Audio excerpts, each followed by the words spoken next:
कैसा है, कैसे है और उसके बारे में आप अवश्य। वृद्धावस्था में थे तो सर्वप्रथम सनत कुमारों ने च्यवन ऋषि को सोमरस पिलाया था, जिसे वो अपने वृद्धा मन आनंद प्राप्त होता, नशा में होता, आनंद में होता है। और इससे जो भी शरीर के रोग हैं, यानी कि आपको अगर 1 महीने 2 महीने अगर अपने रेगुलर सेवन किया जाता है तो आपको अपनी आयु जो आज है, आपकी इस आयु में आपको ऐसा लगने लगेगा 1 महीने के बाद कि 10 वर्ष पूर्व जो आपकी ऊर्जा थी वह है। और सोम हमारा जो मुख्य उद्देश्य है, सोमरस को लाने के लिए हमारा उद्देश्य ना तो आर्थिक रूप से है, व्यक्ति जो है अस्पताल के बिस्तर पर जाकर के रोग से पीड़ित होकर ना जाए। तो इसलिए हम ये चाहते हैं कि ये हर एक व्यक्ति को सुलभ हो, और इसको बनाने के लिए हमें भारत सरकार से मान्यता भी प्राप्त हुई है। और जो हमारे महाराज जी थे वेदालंकर जी, उन्होंने 45 वर्षों का अपने इसमें रिसर्च करा। कहीं इस कामना के साथ हम इस कार्य को कर रहे हैं कि प्रत्येक व्यक्ति स्वस्थ होगा। और जब व्यक्ति स्वस्थ, क्रिया किया ये है कि इसके जो मुख्य जो रहता है कि सोम यज्ञ जो है महाराज भगवान राम के काल में जो और मनुष्यों में ब्राह्मण हूँ, उसी प्रकार से यज्ञ। मीटिंग का मकसद और सोम महायज्ञ की तैयारी। आज ये मीटिंग दिल्ली प्रांत की थी। दिल्ली प्रांत से लोग आए हुए थे और आसपास के जिलों से और प्रदेशों से लोग आए हुए थे। बहुत सुंदर मीटिंग रही, और जिस तरह से राष्ट्रवाद संगठन पूरे देश में परचम लहरा रहा है, ये मीटिंग भी उसी प्रारूप में थी। हम जून मंथ में 8 से 18 जून में एक कार्यक्रम कर रहे हैं सोम महायज्ञ का।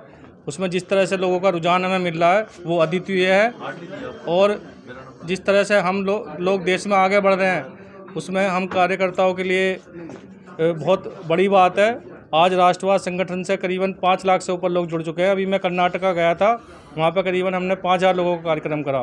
तो पूरे देश से हमें जिस तरह से उत्साह मिल रहा है और जिस तरह से राष्ट्रवादी विचारधारा से लोग जुड़ रहे हैं, मैं आने वाले समय में राष्ट्रवाद 1 करोड़ लोगों को भी छू जाए तो ये कम है। क्या कहेंगे सोमरस और सोम महायज्ञ के बारे में? देखिए, हमारे यहाँ कहा गया है यम ब्रह्म वेदान विदो वदंती परमं प्रधानम पुरुषम तथान्य विश्वोद्गते कारणम ईश्वरम तस्मै नमो विघ्न विनाशनाय। तो उसी के आधार पे सभी विघ्नों को नाश करने के लिए, सभी रोगों को नाश करने के लिए, घर में सुख और शांति आए, हमारा शरीर स्वस्थ रहे, उसके लिए हम लोगों की ये कल्पना है। और ये हम लोग दिल्ली के रामलीला ग्राउंड में करने जा रहे हैं। सोमरस की जो उत्पत्ति है, जो आज के 5000 वर्ष पहले किया गया था महाभारत में, तो वो चीज़ हम लोग जो है ये करने जा रहे हैं, जिसमें यज्ञ भी होगा और उसके बाद कथा भी है शाम की टाइम में। और जो लोग आएंगे उनका जो भी रोग है, जिस प्रकार से है, वो वहाँ पर बैठे आहुति डालें, और आहुति डालने के बाद में प्रसाद को ग्रहण करें। और जो प्रसाद नहीं रह जाता वो हव्य बन जाता है, और जो उसे जो है प्रसाद रूपी को ग्रहण करता है उसके शरीर से विकार निकल जाते हैं। और जब विकार निकल जाते हैं व्यक्ति निर्विराकार हो जाता है। और जब व्यक्ति निर्विराकार हो जाता है और उस परमात्मा के सामने सकाम भाव से जाता है, कोई निष्काम भाव से जाता है तो ईश्वर सकाम हो जाता है। और जब व्यक्ति भक्त सकाम भाव से निष्काम भाव से जाता है सकाम होता है, और जब सकाम भाव से जाता है तो निष्काम हो जाता है। इसलिए हमारी जो है अपने राष्ट्रवाद की तरफ से सभी लोगों को यह प्रेरणा है कि स्वस्थ रहें, मस्त रहें, आरोग्य रहें, निरोग रहें। और यह सोम रस का पान घर घर में पहुँचाना है। यह सोम रस का पान घर घर में पहुंचाना है और जन जन को करवाना है। और राष्ट्रवाद हिंदुत्व का यही धर्म एक निशाना है। और आकर के सब लोग आहुति डालें और सबको ही निरोग्य बनाना है।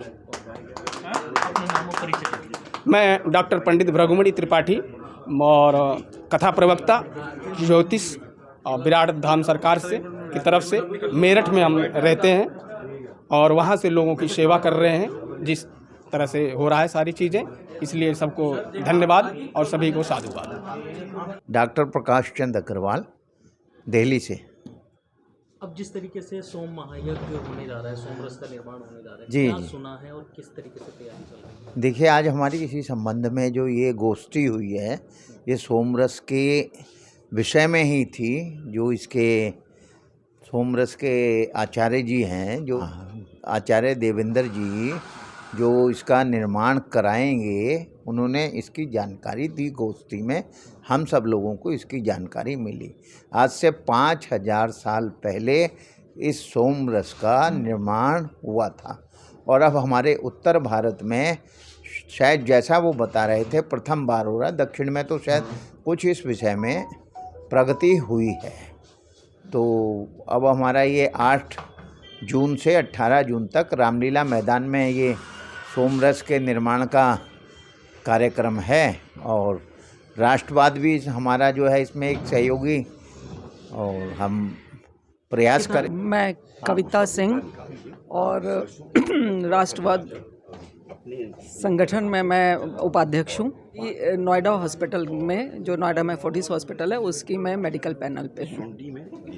सोम रस और सोम महायज्ञ के बारे में क्या सुना है आपने और मीटिंग में किस तरह देखते हैं? देखिए, आज की मीटिंग में ये तय हुआ है कि 8 जून से लेकर और 18 जून तक ये आयोजन किया जाएगा और इस यज्ञ में हम सबकी, जितने भी हमारे राष्ट्रवाद के हमारे साथी हैं, हमारे जितने पदाधिकारी हैं, उनको उनकी सबको जो जिम्मेदारी दी जाएगी। और मैं समझती हूँ कि जो भी संगठन के लोग मुझे जिम्मेदारी देंगे, मैं उसको पूरी तरह से निभाने की कोशिश करूँगी। सोम रस के बारे में क्या कहेंगे और क्या सुना है? राष्ट्रवाद अपने पूर्वजों के उस ज्ञान को ढूंढ रहा है जिसे खिलजी जैसे नरपिशाच ने नालंदा में अग्नि में स्वाहा कर दिया था। तो आज मैं धन्यवाद देना चाहूँगा उन आचार्यों को जो मैं उस ज्ञान को ढूंढ के लाना चाहते हैं सोम रस के रूप में, जिससे हमारे दवाइयों का विकास हो और जिससे हमारा शरीर स्वच्छ हो सके। भाई, इतना ही कहना चाहूँगा। जय हिंद राष्ट्र। नाम बता दें। मदन लाल गुप्ता, राष्ट्रीय प्रवक्ता, अखिल भारत हिंदू महासभा। परवीन कथूरिया, महासचिव, राष्ट्रीय महासचिव, राष्ट्रवाद। आज जो गोष्ठी रही है ये सोम महायज्ञ को लेकर के, क्या कुछ रहा और देश के लिए कितना लाभकारी रहेगा और सनातन धर्म का प्रचार किस तरीके से?